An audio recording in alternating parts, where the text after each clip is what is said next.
எல்லாரும் பாருங்க, இதான் பாலைவனம். நான் வந்து 3.5 வருஷம் ஆகுது. எங்க வீட்ல எங்கேயுமே கூட்டு போனதில்ல. இப்பதான் முதல் முறையா எங்க மேடத்தோடைய அவங்க அம்மா வீட்டு அவங்க மரத்துல அது பேர் என்னது? ஒட்டகம்லாம் இருக்குல்ல, ஒட்டகம் தினமும் பால்லாம் கொண்டு வருவாங்க. எங்கேருந்துடா இவங்க கொண்டு வராங்கன்னு நினைப்போம். வீட்டில் தான் நாங்கள் இருக்கோம்.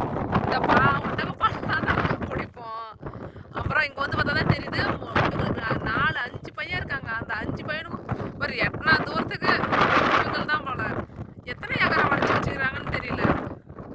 இந்த பக்கம் பார்த்தாக்கா ஒரு பையன் ஒரு 20-30 ஒட்டகம் மட்டும் தெரியுது. இது அவங்களது. அந்த அதோ ரொம்ப தூரமா இது இதே இருக்கு பாரு. இது வந்து இது ஒரு பையன். இன்னும் ஒரு பையன் அந்த எதுன்னு தெரியல. இன்னும் மீதிக்கிறவங்களதெல்லாம் எங்க இருக்குன்னு தெரியல. ஒன்றும் காமிக்கல. எல்லாம் இதான் பாரு, எட்டனா தூரத்துக்கு பாலைவனமா இருக்கு. நானே ஒரு நிமிஷம் மிரண்டு போயிட்டேன். என் கூட வேலை செய்யறவங்க இவங்கெல்லாம். இவங்க பேரு சீமி, இவங்க பேர் லலிதா. நாங்கள் எல்லாம் சமைச்சோம். லலிதா, சீமி, அஞ்சலி, நந்தா, அப்புறம் இன்னும்